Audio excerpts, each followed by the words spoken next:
शोब से जहां जमात इस्लामी के अमीर सिराजुल हक के काफिले के करीब खुदकुश धमाका हुआ। धमाके में सिराजुल हक महफूज रहे, हमला आवर हलाक, जबकि 5 अफराद जख्मी हो गए। धमाके के बाद जोब में जलसा आम से खिताब में सिराजुल हक ने इस अज़्म का इजहार किया कि मुझे मौत से डर नहीं है, मैं वो पाकिस्तान चाहता हूँ जिसमें अमन हो, खुशी हो। बलूचिस्तान में धमाके रुक न सके, जमात इस्लामी का काफिला जद में आ गया, सिराजुल हक बाल बाल बच गए।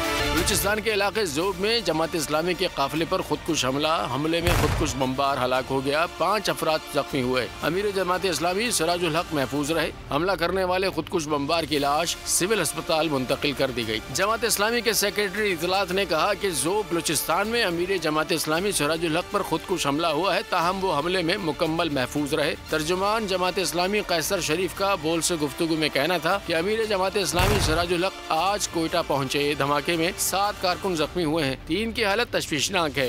जब वो काफिले की सूरत में योग में दाखिल हो रहे थे और बड़ी तादाद में लोग उनका इस्तकबाल कर रहे थे, उस वक्त एक नामालूम फर्द जो है उसने आके खुदकुश हमला किया।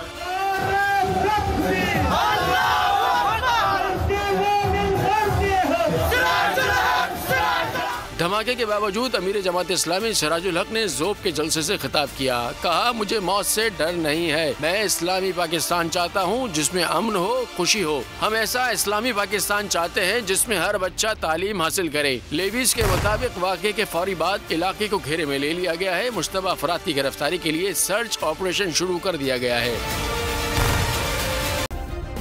सब्सक्राइब करें और बेल दबाएं ताकि कोई खबर रह न जाए।